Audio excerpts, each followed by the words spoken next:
ऐसा video viral हो रहा है। ये वीडियो देखने के बाद हर भारतवासी को, हर एक नौजवान युवा युवतियों को सुनने के बाद उसको अजीबो-गरीबों से लग रहा है कि मैं किस देश में रह रहा हूँ। जिस देश के प्रधानमंत्री श्री ने फाड़-फाड़ के कहते बेटी बचाओ बेटी पढ़ाओ आगे, और देश विदेशों में घूम करके इंडिया के तारीफदारी कर रहे हैं, और जिसके घर में उन बेटियों बहुओं को कुत्ते और चील कौए की तरह हजारों के संख्याओं के उपस्थिति में उसे नग्न करके और प्राइवेट अंग से लेकर के जिस्म को नोचा जा रहा है। एक भी उसको बचाने वाला सामने नहीं आ रहा है। इतना भय आपके राज्य में हो गया है। पुलिस भी आपके सामने मुख्य दर्शक हो चुकी है। पुलिस को भी मार खदेड़ करके मारा जा रहा है अपराधियों के द्वारा। आज यह वीडियो वायरल 1.5 महीना के बाद हुई है। 19 जुलाई को जो पूरे देश में एक भूचाल आ चुकी है। उस वीडियो को जब मैंने देखा तो मुझे भी नहीं रहा गया मेरे दोस्तों। इसलिए भारत के नागरिक के नाते मैं ये अपील करना चाहता हूँ, खास करके जिस सरकार में आज हम सब जी रहे हैं, चल रहे हैं, ये सरकार जो बाबा साहब के द्वारा आरक्षण लेकर वो दलित लीडर जो आज राजनीति की गोटी सेक कर और अपने बेटियों बहू के जो पर्दा में रखे हैं ना, वो दिन दूर नहीं, आपकी भी बेटियों बहुओं को इसी तरह से खदेड़ करके और आपके भी ऊपर अत्याचार होगा। याद रखिएगा। आप सोच रहे हैं कि हम सुरक्षित हैं? अरे अभी भी तो शर्म करो। जो सुख भोगी बने हो, अरे उससे अच्छा था कि अपने घर के बेटियों बहुओं को भी तुम निकाल करके दांव पे लगा करके आई सरकार में जा कर के मत्था टेक लेता और बोलता नरेंद्र मोदी जी हमें अगले बार भी चांस देना, मेरा टिकट मत कटाना। समझ में आ जाएगी ये सरकार में आपको आने वाला दिन में। बहुत गुरूर हो गया तेरे को। खास करके मैं उन दलित लीडरों को भी आह्वान करना चाहता हूं जो पूरे देश में अपनी सत्ता के फेरा में जो लगे हैं कि मैं मुख्यमंत्री बन जाएगा, मैं प्रधानमंत्री बन जाऊंगा, मैं पीएम बन जाऊंगा, मैं सांसद बन जाएंगे। याद रखिएगा, अगर हम और आप एक नहीं रहे, अब भी ज़रूरत है एक होने का। और इसी साल हम सब मिल करके और ऐसे निकम्मे सरकार को उखाड़ फेंको। और मणिपुर में जो राज्यपाल साहब बैठे हैं, गूंगे के सरकार, बहरे के सरकार, पराधीन के सरकार, अभी भी तो शर्म करो, इस्तीफा दे दो। अभी जंतर मंतर पे महिलाएं छाती पर चिट के इस्तीफा के लिए मांग कर रहा है। कहाँ आप महिलाओं की आवाज़ को सुन रहे हैं?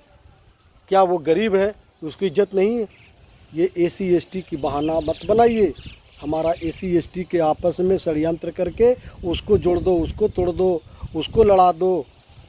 ये आपका चाल को हमारे लोग सब समझ रहे हैं।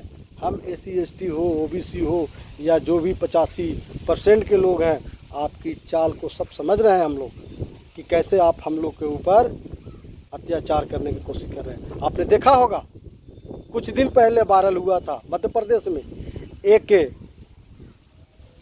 पंडित के लड़का, ब्राह्मण के लड़का, शुक्ला या मिश्रा के द्वारा एक दलित आदिवासी भाई के ऊपर घूम के पेशाब कर रहा था।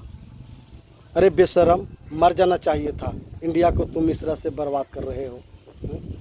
राजस्थान में विद्यार्थी परिषद के 3 लड़के ने भी जाकर के लड़कियों को तुमने बलात्कार करने के काम किया। ऐसे ना जाने कितने, चाहे वो बिहार की घटना हो, चाहे उत्तर प्रदेश का हो, मणिपुर हो, चाहे राजस्थान छत्तीसगढ़ का हो या मध्य प्रदेश का हो, कहीं का भी उठा के देख लो, सारे राज्य में क्या हो रहा है।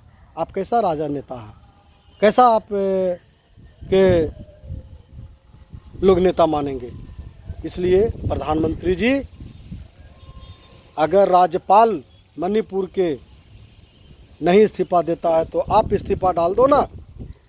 क्यों सत्ता के भोगी के चलते और अपना बेशर्म के ताज पहने घूम रहे हो और कहते हो कि इंडिया में सब ठीक है, सब धर्मों का सम्मान हो रहा है।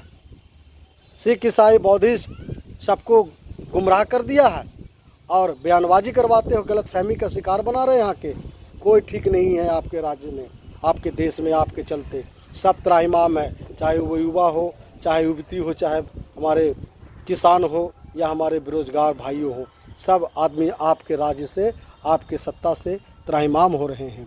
हर दिन कोई ना कोई ऐसी घटनाएं आ रही है जिसे हम लोग बयान नहीं कर पा रहे। आज मीडिया के पत्रकार बंधु भाई, चाहे वो जो भी एंकरिंग हो, महिलाएं हो, पुरुष हो, वो अपनी आवाज़ नहीं निकाल पा रहे हैं, वो हृदय से रो रहे हैं। आवाज़ सुप्रीम कोर्ट के माननीय जज साहब लोगों ने जब डायरेक्ट फरमान लिया है तो आपकी बोलती निकल रही है।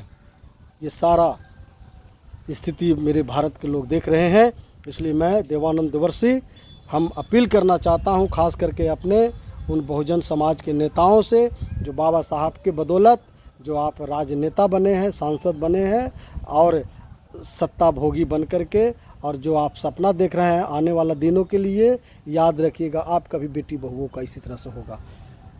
आपके ऊपर भी नंगा नाचा जाएगा, हम सब सारे लोग देखेंगे।